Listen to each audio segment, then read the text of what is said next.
ಕವಿಯ ಓದೋದು ಕೂಡ ಒಂದು ಕಲೆ ಅಂತ. ಅದು ನನಗೆ ಗೊತ್ತಾಗಿದ್ದು ನಾನು ಫಸ್ಟ್ ಬೇಂದ್ರೆ. ಕನ್ನಡದಲ್ಲಿ ನನ್ನ ದೃಷ್ಟಿನಲ್ಲಿ ಕವನಗಳನ್ನು ತುಂಬ ಚೆನ್ನಾಗಿ ಓದ್ತಾ ಇದ್ದವರು ಬೇಂದ್ರೆ. ಅದಾದಮೇಲೆ ರಾಮಚಂದ್ರ ಶರ್ಮ ಅಂತ ಕವಿ ಇದ್ದರು, ಅವರು ತುಂಬ ಚೆನ್ನಾಗಿ ಓದ್ತಾಯಿದ್ರು. ಸುಮತೀಂದ್ರ ನಾಡಿಗ್ ತುಂಬ ಚೆನ್ನಾಗಿ ಓದ್ತಾಯಿದ್ರು. ಬೇಂದ್ರೆ ನಾನು ಫಸ್ಟ್ ಕೇಳಿದಾಗ ಕವನ ಯಾಕೆ ಓದಬೇಕು, ಓದಿದೆ ಆದರೆ ಹೇಗೆ ಓದಬೇಕು ಅಂತ ನನಗೊಂದು ಸ್ವಲ್ಪ ಸೂಚನೆ ಬಂತು ಅಂತ. ಬೇಂದ್ರೆದೊಂದು ಕವನ ಇದೆಯಲ್ಲ, ಹಕ್ಕಿ ಹಾರುತ್ತಿದೆ ನೋಡಿದ್ದೀರಾ ಅಂತ. ನಾವೆಲ್ಲ ಓದ್ತಾ ಇದ್ವಿ ಅದನ್ನು. ಈರುಳಿರುಳಳಿದು ದಿನ ದಿನ ಬೆಳಗ್ಗೆ, ಸುತ್ತುಕುತ್ತಲು ಮೇಲಕ್ಕೆ ಕೆಳಗೆ, ಗಾವುದ ಗಾವುದ ಗಾವುದ ಮುಂದೆ, ಎವೆ ತೆರೆದಿಕ್ಕುವ ಹೊತ್ತಿನ ಒಳಗೆ, ಹಕ್ಕಿ ಹಾರುತ್ತಿದೆ ನೋಡಿದ್ದೀರಾ ಅಂತ. ಬೇಂದ್ರೆ ಅದನ್ನು ಒಂದು ಸಲ ಓದಿದರು. ಅವ್ರು ಹೇಳಿದರು ಗೊತ್ತು, ಈರುಳಿರುಳಳಿದು ದಿನ ದಿನ ಬೆಳಗ್ಗೆ, ಸುತ್ತಮುತ್ತಲು ಮೇಲಕ್ಕೆ ಕೆಳಗೆ, ಗಾವುದ ಗಾವುದ ಗಾವುದ ಮುಂದೆ, ಎವೆ ತೆರೆದಿರುವ ಹಕ್ಕಿನ ಒಳಗೆ, ಗಾವುದ ಗಾವುದ ಗಾವುದ ಮುಂದೆ, ಎವೆ ತೆರೆದಿಕ್ಕುವ ಹೊತ್ತಿನ ಒಳಗೆ, ಹಕ್ಕಿ ಹಾರುತ್ತಿದೆ ನೋಡಿದ್ದೀರಾ. ನಾವು ಹಕ್ಕಿ ಹಾರುತ್ತಿದೆ ನೋಡಿದ್ದೀರಾ ಅಂತ ಓದ್ತಾ ಇದ್ವಿ. ಅವರು ಹಕ್ಕಿ ಹಾರುತ್ತಿದೆ ನೋಡಿದ್ದೀರಾ.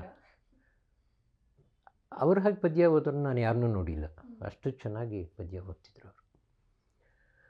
ಅಂದರೆ ಪ್ರತಿಯೊಂದು ಕವನಕ್ಕೂ ಅದರದ್ದೇ ಒಂದು ಲಯ ಇರುತ್ತೆ. ಆ ಲಯನ ಹಿಡಿದು ಓದಬೇಕು ಅಂತ.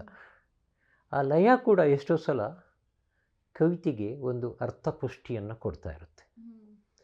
ಲಯ ಬಿಟ್ಟು ಓದಿದರೆ ಅದು ಒಂಥರ ಗದ್ಯ ಥರ ಕೇಳಿಸುತ್ತೆ.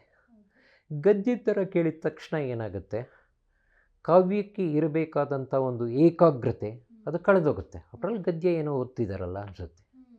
ಕಾವ್ಯ ಓದುವಾಗ ನಮಗೆ ಗೊತ್ತಿಲ್ಲದಾಗೆ ನಮ್ಮ ಮನಸ್ಸನ್ನು ನಾವು ಏಕಾಗ್ರಗೊಳಿಸಿರ್ತೀವಿ. ಆ ಏಕಾಗ್ರಗೊಳಿಸಬೇಕು ಕೇಳುಗ, ಒಂದು ಕವನವನ್ನು ಕೇಳುವವನಿಗೆ ಒಂದು ಏಕಾಗ್ರ ಚಿತ್ತ ಬೇಕಾದರೆ ಆ ಕವನವನ್ನು ಓದುವವನು ಆ ಕವನದ ಒಂದು ಲಯವನ್ನು ಹಿಡಿದು ಓದಬೇಕಾಗತ್ತೆ. ಅಂದರೆ ಆ ಲಯ ಕೆಲವು ಸಲ ಕವನಗಳಲ್ಲಿ ನಾಟಕೀಯ ಗುಣ ಇರುತ್ತೆ.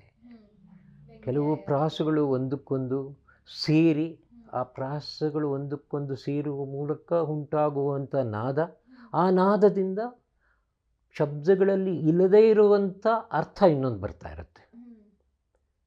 ಈಗ ಅಡಿಗರದು ದೀಪಾವಳಿ ಅಂತ ಒಂದು ಪದ್ಯ ಇದೆ.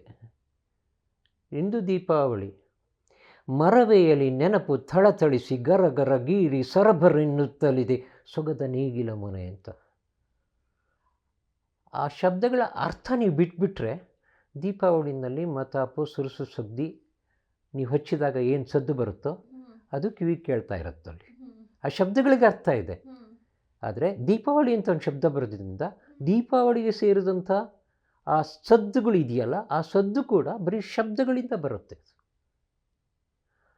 ಬಹುಶಃ ಇದನ್ನು ಓದೋ ರೀತಿಯಲ್ಲಿ ಓದಿದಾಗ ಕಾವ್ಯವನ್ನು ಅಷ್ಟಾಗಿ ಆಸ್ವಾದಿಸಿದವರು ಕೂಡ ಆಸ್ವಾದಿಸ್ಬೋದೇನೋ ಅನಿಸುತ್ತೆ ನನಗೆ.